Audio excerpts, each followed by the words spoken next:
Bismillahirrahmanirrahim. Assalamu alaikum. Hi students, here is Tawfiq Ahmad of your chemistry teacher. Today we will discuss second topic of chapter number 2, that is kinetic molecular theory. So what is kinetic molecular theory? The theory that describe the arrangement and properties of particle in a matter. क्या है kinetic molecular theory? के जो हमें particle की arrangement, particle की sequence किसी भी matter में सॉलिड, लिक्विड और गैसेस के अरेंजमेंट को डिस्क्राइब करे, वो है काइनेटिक मॉलिक्यूलर थ्योरी। अब ये काइनेटिक मॉलिक्यूलर थ्योरी किसने दी है? मैक्सवेल ने काइनेटिक मॉलिक्यूलर थ्योरी प्रपोज की है। किसके लिए? गैसेस के लिए। तो मेन पोस्टुलेट्स क्या हैं काइनेटिक मॉलिक्यूलर थ्योरी के? तो first is a gas consists of very small macroscopic particles called molecule. Depending upon the nature of gas, each gas molecule consists of an atom or group of atoms. तो सबसे पहला point क्या है कि जो gases की kinetic molecular theory है, according to gas kinetic molecular theory के गैस को कैसे डिस्क्राइब करते हैं कि गैस के जो स्मॉल पार्टिकल होते हैं उन पार्टिकल को कहते हैं मॉलिक्यूल्स। अब मॉलिक्यूल के भी हमने टाइप पढ़े हैं। कुछ मोनोटॉमिक मॉलिक्यूल्स हैं, डायटॉमिक मॉलिक्यूल्स हैं या पॉलीएटॉमिक मॉलिक्यूल्स हैं।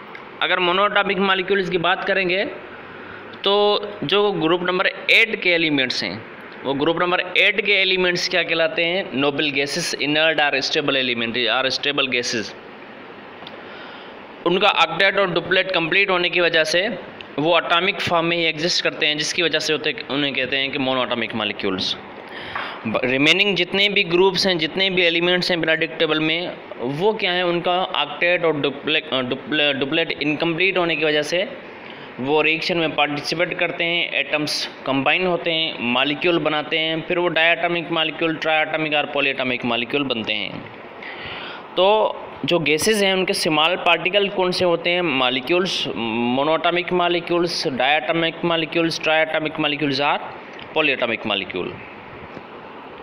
सेकेंड पॉइंट है molecules are in state of continuous motion. अब गैस के जो पार्टिकल हैं वो कंटिन्यूसली मूवमेंट में, मोशन में होते हैं, क्योंकि उनकी काइनेटिक एनर्जी क्या होती है? हाई होती है, इसलिए उनकी स्पीड भी क्या होगी? ज़्यादा होगी। All the molecules of gas are in stable state.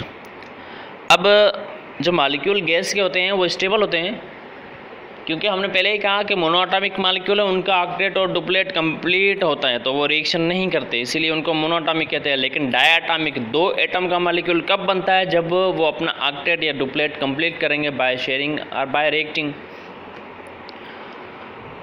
Third point है gas molecules move in straight line in all possible direction. अब जो गैस मॉलिक्यूल की मूवमेंट होती है वो होती है रैंडम मूवमेंट। पार्टिकल आपस में टकरा के अपना डायरेक्शन क्या करते हैं? चेंज करते हैं। अब यहाँ पे जो पार्टिकल, 2 पार्टिकल अगर टकरा रहे हैं, 2 पार्टिकल की कोलिजन हो रही है, तो जो इन 2 पार्टिकल के बीच में जो डिस्टेंस है उससे कहते हैं mean free path, distance between the 2 molecules. ठीक है, मीन फ्री पाथ। अब मॉलिक्यूल आपस से टकरा के अपना डायरेक्शन चेंज करेंगे, लेकिन जो मॉलिक्यूल की कोलिजन होती है वो होती है इलास्टिक, क्योंकि ये स्टेबल मॉलिक्यूल हैं। जस्ट कोलिजन से उनकी एनर्जी में कोई भी चेंजिंग नहीं आती। अगर मॉलिक्यूल को हीटअप करते हैं तब भी मॉलिक्यूल की एनर्जी चेंज आएगी, लेकिन जस्ट अगर मॉलिक्यूल आपस में कोलिजन करते हैं, टकराते हैं, तो टकराने से उनकी क्या होगी? वो मूवमेंट जो होती है, वो जो कोलिजन होती है, उसे कहते हैं इलास्टिक, क्योंकि सिर्फ कोलिजन से उनकी एनर्जी में कोई भी चेंज नहीं आती, ना एनर्जी लॉस होगी और ना ही एनर्जी गेन होगी। Gas molecule collide with each other and with the walls of container. This collision is perfectly elastic in nature, there is no loss और gain of energy takes place. वही same बात कि भाई molecule stable होते हैं, stability की वजह से जस्ट टकराने से उनकी एनर्जी में कोई भी चेंज नहीं आएगा। Molecule of an ideal gas exert no force of attraction और repulsion on one another except during collision. अब जो गैसेस, एक रियल गैसेस हैं, दूसरे आइडियल गैसेस हैं। भाई आइडियल गैसेस को तो जस्ट रियल गैसेस के साथ कंपेयर करते हैं।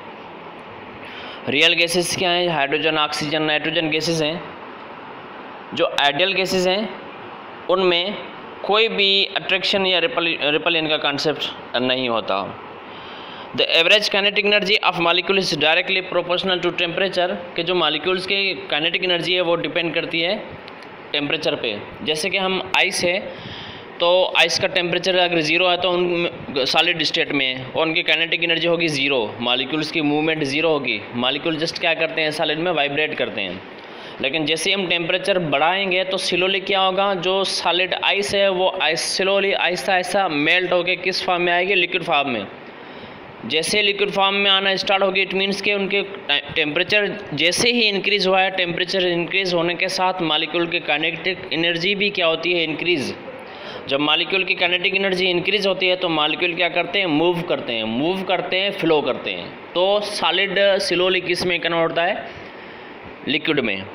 अब लिक्विड को, जैसे कि वाटर है, वाटर को हम 100 सेंटीग्रेड तक बॉयल करते हैं, मीन्स के kinetic energy high, temperature high करते हैं तो काइनेटिक एनर्जी बढ़ जाती है, मॉलिक्यूल की मूवमेंट स्पीड बढ़ जाएगी। तो वो मॉलिक्यूल जो लिक्विड के हैं वो क्या हो जाएंगे? एवापोरेट, वो गैस फॉर्म में आ जाएंगे।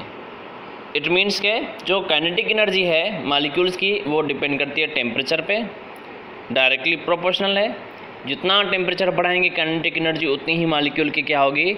ज़्यादा। तो सबसे जो लो काइनेटिक एनर्जी है वो है सॉलिड की, क्योंकि उनकी मॉलिक्यूल्स मूव नहीं करते, और काइनेटिक एनर्जी गैसेस की क्या होती है? High. At given temperature the molecules of all gases have same kinetic energy. अगर हम टेम्परेचर मेंटेन रखते हैं तो कोई भी गैस हो उन सब में काइनेटिक एनर्जी क्या होती है? सेम होगी। ये थे गैसेस के लिए जो मैक्सवेल ने पॉइंट्स दिए थे। अब सेकंड है कि लिक्विड को अकॉर्डिंग टू केएमटी कैसे डिस्क्राइब करेंगे?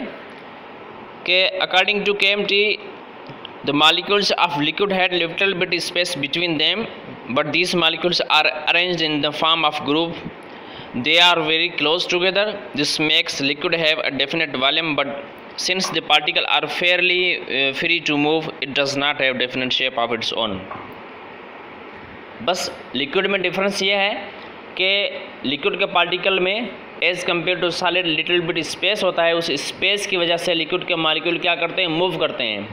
अब जब वो मूव करते हैं, अपनी पोजीशन चेंज करते हैं, तो इसी मूवमेंट फ्री स्पेस की वजह से लिक्विड मॉलिक्यूल का फिक्स शेप नहीं बनता।